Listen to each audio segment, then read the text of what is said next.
Olá, meus amores, boa tarde, tudo bem com vocês? Espero que estejam todos bem. Estamos aqui na nossa terceira aula, né? Nosso terceiro encontro, e hoje para falar sobre República no Brasil.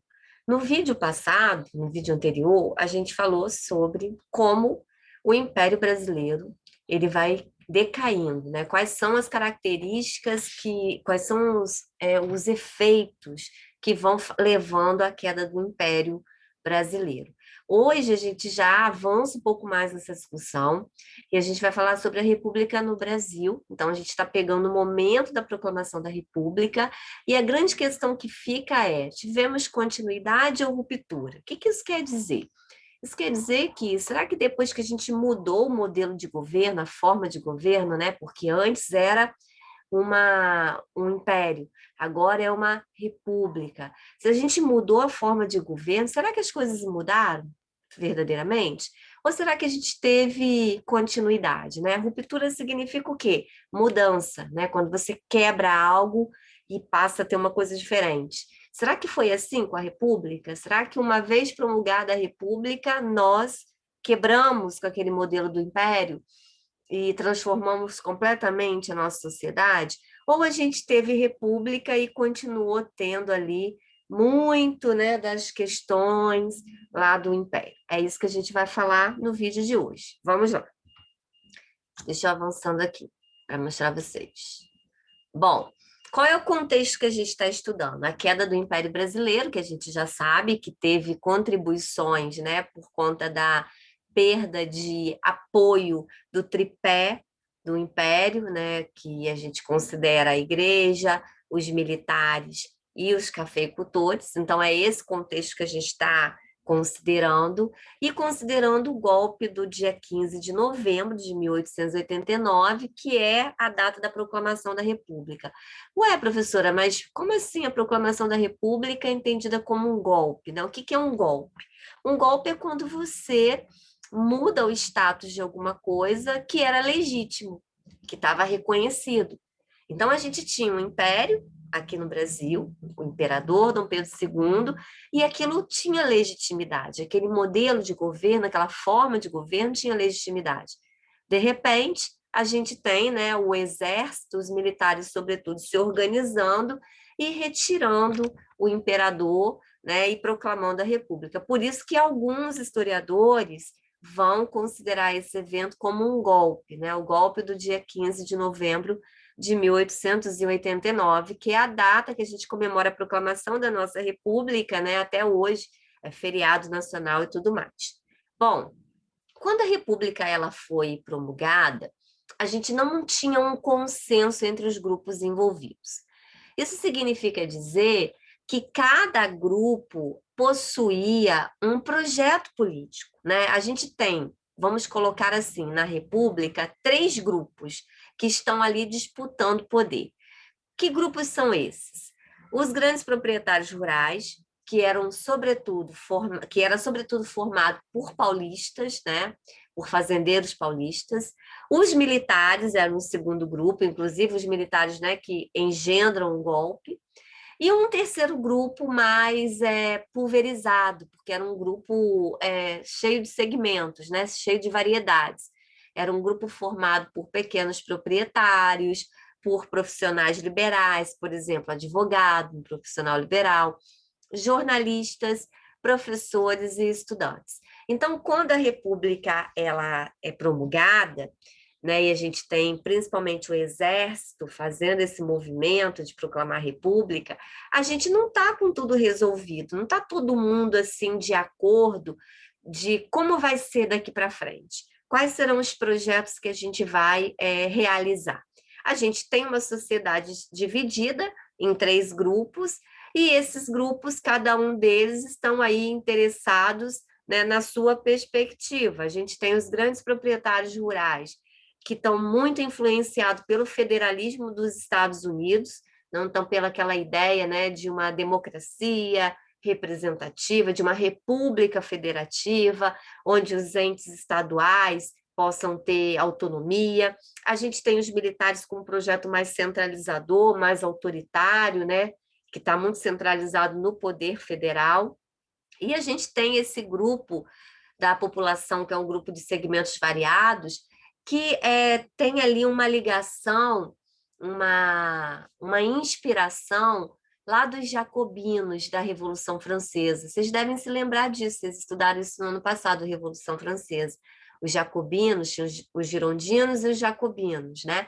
Os jacobinos eram os mais radicais, faziam uma crítica à desigualdade econômica e social, né? Então, esse terceiro grupo, ele tem uma vertente, assim, mais crítica sobre as desigualdades. Então, o que eu quero que vocês entendam aqui nesse momento é o seguinte: a proclamação da República aconteceu e não está tudo em paz, não. Está tudo muito bem, obrigada, não. A gente tem 3 grupos, esses grupos vão disputar poder e esses grupos têm projetos muito diferentes, né, para essa República que está nascendo.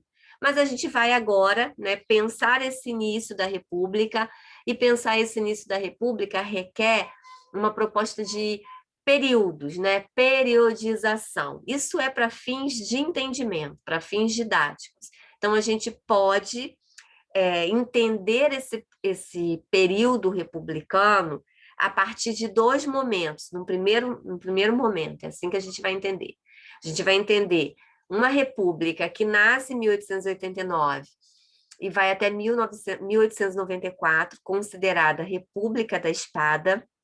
Por que República da Espada, né? Vamos explicar isso.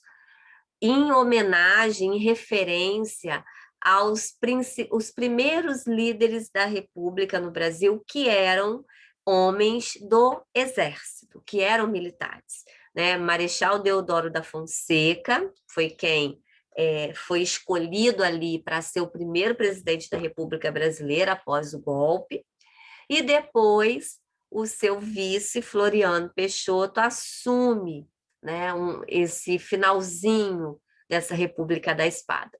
Então, a gente tem esse primeiro momento que costuma se chamar de República da Espada, porque se refere a esses primeiros presidentes que eram militares. E depois a gente tem um outro período que vai de 1894 até 1930, que a gente chama de República Oligárquica, ou a República do Café com Leite. Vamos entender isso. Por que República Oligárquica? Porque nesse contexto aqui, as principais lideranças eram indivíduos que pertenciam às oligarquias rurais. O que é uma oligarquia? Né? Um grupo de homens que possuem privilégios, né? Então, as oligarquias rurais, elas possuíam o privilégio da questão econômica, da influência política. Nesse contexto, a gente tem a saída dos militares do poder e a entrada desses homens, desses grupos da oligarquia rural no Brasil. Esse período também vai ficar conhecido como República do Café com Leite. Por quê? Porque havia um combinado, a gente vai estudar isso mais à frente, de mudança, alteração de poder nessa república. Uma hora era escolhido uma liderança de São Paulo, da oligarquia paulista, outra hora era escolhida uma liderança da oligarquia mineira. Então, você tem que ter alternância no poder. Café com leite, por quê? Porque São Paulo era reconhecidamente um centro importante da produção de café, e Minas Gerais, reconhecidamente importante, um centro da produção, né, de leites e produtos advindos aí do laticínio. Então, a gente tem esses 2 grupos que vão tomar o poder aí durante esse período e vão se perpetuar no poder até que a gente tenha em 30, a Revolução de 30, com Getúlio Vargas, e a gente vai falar disso mais à frente também. Então, no primeiro momento, é isso que a gente precisa entender. Vamos falar um pouquinho da República da Espada, né, que é esse primeiro período. Assim, ela era chamada, como eu falei, porque faz referência aos primeiros representantes, né, do Exército. A gente tem o Deodoro da Fonseca, que ficará no cargo de 1889 a 1891. Em 1891, é promulgada a Constituição. Por quê?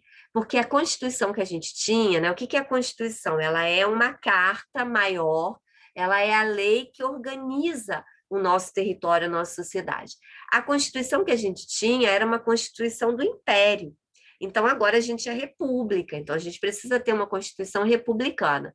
Então, essa Constituição foi promulgada em 1891, né? E ali dizia, dentre outras coisas, né, se prescrevia o voto para maiores de 21 anos, então podiam votar pessoas maiores de 21 anos, mas não podiam votar mulheres, não podiam votar analfabetos, mendigos, os praças do exército, né, que é a patente mais baixa do exército. Alguns homens de ordens religiosas não podiam votar também. Então, a gente tem um voto aberto para maiores de 21 anos, mas não é um voto universal, ou seja, nem todo mundo pode votar ainda. E a gente tem também nessa Constituição republicana a divisão dos poderes, né? Ela vai falar sobre a necessidade de dividir os poderes em executivo, legislativo e judiciário. O executivo como aquele que executa as leis, o legislativo como aquele que vai fazer as leis, e o judiciário como aquele que vai julgar as leis, tá bom? Então é isso que a gente tem aqui nesse primeiro momento. Depois a gente vai, né, para um outro momento da República da Espada, que é do governo do Floriano Peixoto, de 1891 a 1894. E aqui a gente vai ter um governo mais autoritário, né? Porque o Floriano Peixoto ficou conhecido como Marechal de Ferro, porque ele era muito, né, autoritário. Ele era um governo que centralizava tudo e que não tinha muito espaço para o diálogo. Vai sofrer muitas críticas nesse período e vai enfrentar algumas revoltas, né? Uma delas é a Revolta Armada de 1893, que durou um ano, até 1894. O que essas revoltas queriam? Elas exigiam eleições, né? Porque a República foi proclamada, mas não houve eleição. Foi proclamada, escolhe-se Marechal Deodoro da Fonseca para ser o primeiro presidente, e ele está incumbido de quê? De promulgar a nova Constituição, uma Constituição republicana, para aí sim chamar eleições, para que o próximo presidente pudesse ser eleito, né? E o Marechal Deodoro dá lugar para o Floriano Peixoto, só que sem uma eleição, né? Então, essas revoltas que vão ocorrer nesse contexto, elas pediam isso, né? Elas pediam o chamamento das eleições, né? Para que os governantes pudessem ser escolhidos através de eleição. Bom, gente, num primeiro momento é isso, né? A gente vai ficar com esse pedacinho da matéria. Eu coloquei no portal para vocês uma atividade sobre isso, há um textinho de base para vocês lerem, respondam a atividade e postem ela no portal. Não esqueçam, tem que postar as atividades no portal para contar como vocês fazendo a atividade. Só assim que a secretaria tem controle sobre as atividades, tá bom? Um beijo para todo mundo, encontro vocês nos nossos contatos aí para tirar dúvida. Até o próximo vídeo. Boa semana!